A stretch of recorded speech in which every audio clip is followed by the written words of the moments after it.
Hello friends, welcome to JNC. Friends, इस video में जो हमारे पास क्वेश्चन है उसमें हमारे पास एक आर नेटवर्क है जैसा कि आप इस डायग्राम में देख पा रहे होंगे। और फ्रेंड्स, इसमें हमें जो दो टर्मिनल ए और बी दे रखे हैं उनके अक्रॉस वोल्टेज बताना है और वोल्टेज सोर्स से निकलने वाली करंट बतानी है और सारी ब्रांचेज में फ्लो करने वाली करंट की वैल्यू आइडेंटिफाई करनी है कि कितनी है।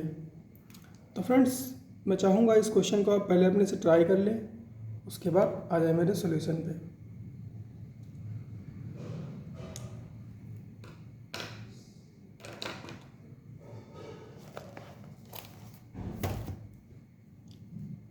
तो फ्रेंड्स, अगर सॉल्यूशन की बात करें इस क्वेश्चन की, तो इसको करने के लिए आपको सिमेट्री चेक करनी पड़ेगी। क्योंकि फ्रेंड्स, अगर आप वैसे देखोगे, अगर आप बिना सिमेट्री के करने की कोशिश करोगे तो यहाँ पे ना आपको सीरीज़ में नेटवर्क एलिमेंट्स नज़र आ रहे हैं, ना पैरेलल में नेटवर्क नज़र आ रहे हैं।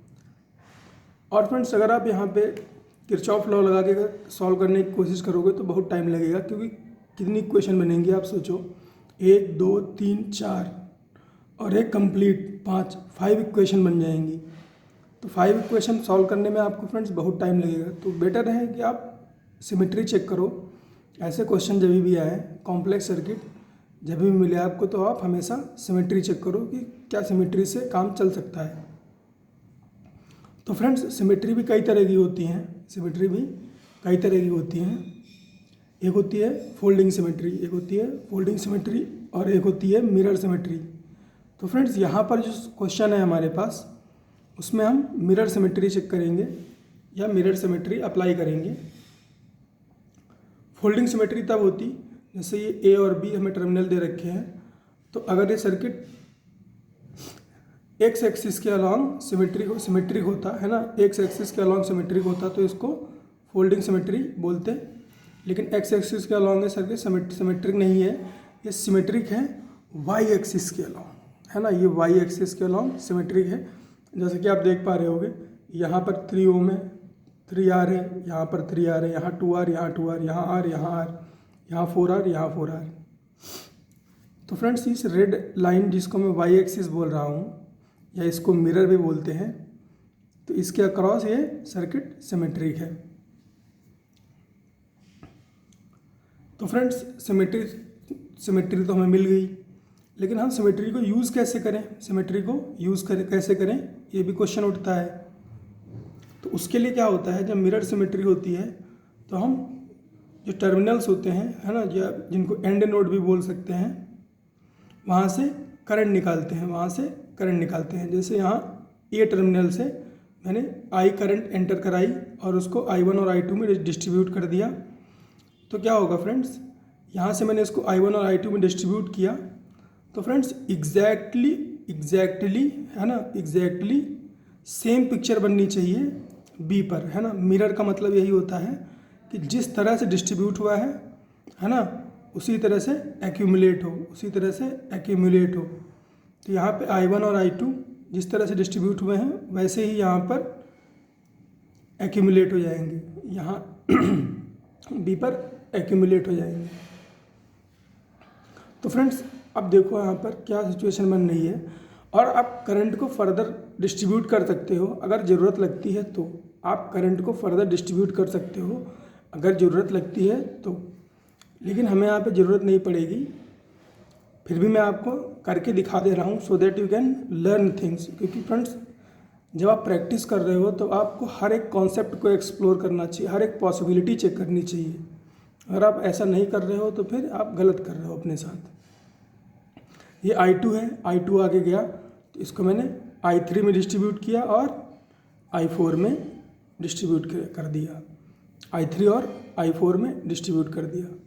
अब जैसा यहाँ पर हुआ है वैसा यहाँ पर होना चाहिए, ये एक्यूमुलेट होनी चाहिए। तो यहाँ पर I3 आएगी और यहाँ पर I4 जाएगी, है ना। यहाँ पर I4 जैसे यहाँ पर डिस्ट्रीब्यूट हुआ है वैसे यहाँ पर एक्यूमुलेट होना चाहिए। तो फ्रेंड्स, अब फर्दर हमें हमारे पास कहीं भी करंट को डिवाइड करने का, है ना, डिस्ट्रीब्यूट करने का ऑप्शन नहीं है। और हमें ज़रूरत तो इसकी भी नहीं थी, लेकिन मैंने आपको करके दिखा दिया ताकि अगर इससे कॉम्प्लेक्स नेटवर्क आपको मिल जाए तो आप easily mirror symmetry fully utilise कर पाओ। ऑल राइट, तो फ्रेंड्स ये I1 जाएगी यहाँ आएगी, है ना, I1 जाएगी यहाँ तक पहुँचेगी।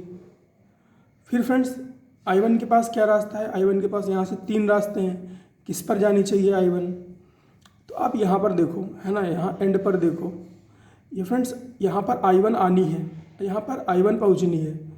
तो आप थोड़ा सा इसको I1 के पीछे लेकर के आओ, तो यहाँ पर भी I1 है, यहाँ भी I1 है, यहाँ भी I1 है। इसका मतलब ये है कि I1 यहाँ जा ही नहीं रही है, यहाँ I1 जा ही नहीं रही है। इसको आप एक दूसरे तरह से भी देख सकते हो कि ये I4 वहाँ से चली यहाँ पर आई, है ना, वहाँ से I4 चली यहाँ पर आई और यहाँ पर फिर I4 पहुँच गई। इसका मतलब I4 यहाँ पर आकर के I4 के पास 3 रास्ते थे जाने के लिए, लेकिन I4 यहाँ पर चली गई।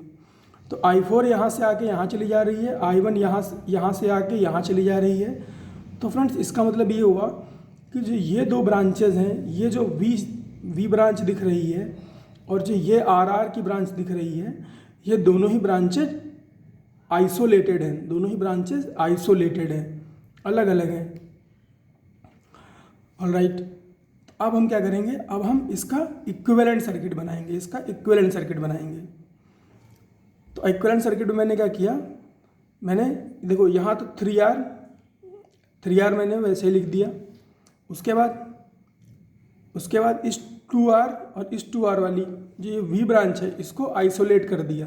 क्यों? क्योंकि अभी मैंने डिस्कस किया कि जो करंट आ रही है I1 वो सीधा इधर चली जा रही है, जो I4 आ रही है वो सीधा ऊपर चली जा रही है। तो इस 2R और 2R का जो नेटवर्क है वो आइसोलेट हो गया और ये 4R का नेटवर्क पहले से आइसोलेट था, है ना, ये 4R का 4R पहले से आइसोलेट था, तो ये वैसे का वैसा बना रहा और ये 3R वैसे का वैसा रहा और ये ऐसे का ऐसा रहा। अब आप इस नेटवर्क को देखो तो अब ये सीरीज और पैरेलल में दिखने लगा, अब आप इसे इजीली रिजॉल्व कर सकते हो। तो फ्रेंड्स ये 2R और ये 2R सीरीज में, इनका इक्विवेलेंट रेजिस्टेंस कितना आ जाएगा, 4R आ जाएगा। इसी तरह से ये 4R और ये 4R सीरीज में है, तो इक्विवेलेंट रेजिस्टेंस कितना आ जाएगा, 4R। और ये 8R और ये 8R पैरेलल में है, ये 8R और ये 4R पैरेलल में है ना, ये रेड वाला नेटवर्क और ये रेड वाला नेटवर्क, देखो आप ये दोनों पैरेलल में है, 8R और 4R। तो दोनों का पैरेलल कॉम्बिनेशन निकाल लेते हैं। फ्रेंड्स आई होप आपको पता होगा ये बात, है ना, कि R1 और पैरेलल अगर R2 के हैं तो इसको हम डायरेक्टली लिख सकते हैं R1 R2 divide by R1 plus R2। अगर आपको नहीं पता है फ्रेंड्स तो फिर हालत बहुत ख़राब है आपकी। और ये 4R और 8R पैरेलल में है, तो इसको मैं लिख सकता हूँ 4R into 8R divide by 4R plus 8R। तो इसकी वैल्यू क्या हो गई, 32R बाई 12, जिसकी वैल्यू हो सकती है, इसको आप कैंसिल आउट कर लो, ये 4 टाइम्स नीचे चला जाएगा, 4 टाइम्स ऊपर, तो ऊपर बचेगा 8 और नीचे बचेगा 3, तो 8/3R।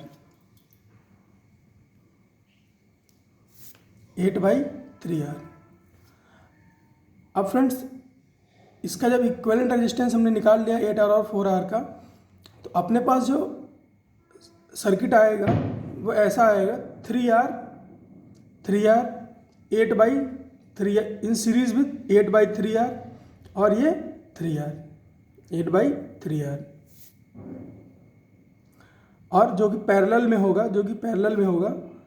है ना, जो कि पैरेलल में होगा इस 2R के, है ना, इस 2R के पैरेलल में होगा। तो 3R in series with 8/3R plus 3R और इन पैरेलल विथ R और R। अब फ्रेंड्स इनको तीनों को ऐड कर लो, तो ये 3R प्लस 3R कितना हो गया, 6R, और 6R प्लस 8/3R कितना हो जाएगा, 26/3R। इसकी वैल्यू आ जाएगी 26/3R। और ये पैरेलल में किसके है, इस 2R के, है ना, इस 2R के पैरेलल में है।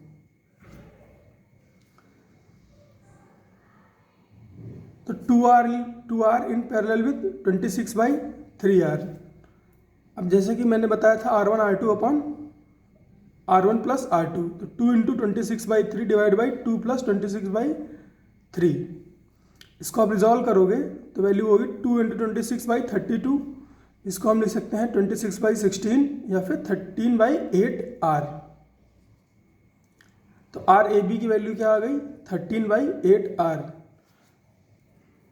अब अगर फ्रेंड्स यहाँ पर मैं इस स्मॉल r की वैल्यू 1 ले लूँ, है ना, स्मॉल r की वैल्यू 1 ले लूँ और मैं पूछूं कि इस सर्किट से टोटल इस वोल्टेज सोर्स 12 वोल्ट के वोल्टेज सोर्स से कितनी करंट फ्लो कर रही है I, है ना, तो उसकी वैल्यू क्या हो जाएगी?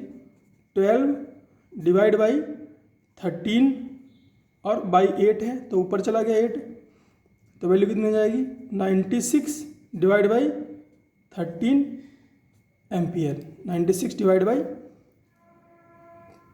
13 एम्पियर। उसके बाद अगर मैं पूछूं कि इस I2 की वैल्यू कितनी है या फिर इस 3R के रेजिस्टेंस से करंट की वैल्यू कितनी है, 3R के रेजिस्टेंस से करंट की वैल्यू कितनी है, तो वो कैसे कर सकते हैं फ्रेंड्स इस ब्रांच का इस यहाँ पर देखिए, इस पोजीशन पर देखिए, यहाँ पर रेजिस्टेंस कितना है 26/3R और नीचे का रेजिस्टेंस कितना है 2R। तो हम यहाँ पर क्या लगा सकते हैं, हमें इसी ब्रांच का करंट बताना है ना, जो इस ब्रांच में करंट फ्लो हो रहा है ना, उसी को हम क्या बोल रहे हैं, उसको हम I2 बोल रहे हैं। तो ये I2 ऐसे अभी भी सेम रहेगी, तो हम यहाँ पे क्या कर लेंगे, हम यहाँ पर करंट डिवाइडर लगा लेंगे, तो I2 की वैल्यू क्या हो जाएगी? I2 की वैल्यू हो जाएगी 96/13 into lower resistance. Friends I hope आपको करंट डिवाइडर के बारे में पता होगा, और अगर आपको करंट डिवाइडर के बारे में नहीं पता है तो आप क्वेश्चन नंबर 182 देख लो, क्वेश्चन नंबर 182 देख लो, उसमें मैंने करंट डिवाइडर के बारे में बहुत अच्छे से बताया है। तो करंट डिवाइडर में फ्रेंड्स फिलहाल यहाँ पर आप वैल्यूज चेक करके भी आप सीख सकते हो।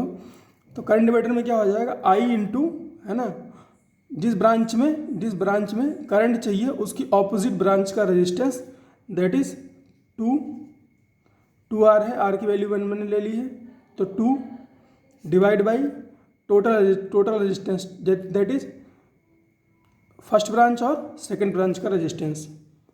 तो 26/3 प्लस 2, 26/3 प्लस 2, 26/3 प्लस 2 की वैल्यू हो जाएगी कितनी? ये हो जाएगा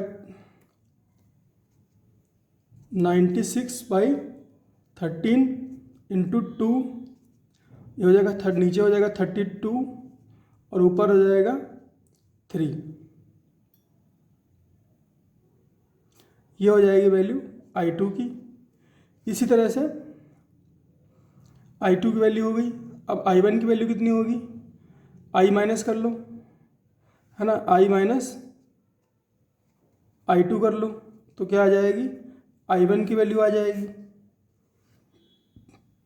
और यहाँ पर I2 है, दोनों ब्रांचेस का वोल्टेज पता है, यहाँ पर भी करंट डिवाइडर लगा लो, तो इस ब्रांच में करंट पता चल जाएगी, इस ब्रांच में करंट पता चल जाएगी। I2 की वैल्यू अपने पास है और I3, है ना, इस I3 की वैल्यू बतानी है अगर हमें, तो I3 की वैल्यू हो जाएगी I2, है ना, I2 इंटू करंट डिवाइडर लगा लेते हैं 4R। इसमें इस ब्रांच में करंट चाहिए तो ऑपोजिट को मल्टीप्लाई करेंगे ऊपर, 4 डिवाइड बाई 4 प्लस 8, तो ये I3 की वैल्यू हो जाएगी। तो I1 की वैल्यू है, I2 की वैल्यू है, I3 की वैल्यू है, I4 की वैल्यू, I4 हो जाएगा I2 माइनस I3। तो इस तरह से अपने पास I2 की वैल्यू आ गई। तो यही था फ्रेंड्स इस क्वेश्चन में। मिलते हैं फ्रेंड्स नेक्स्ट वीडियो में।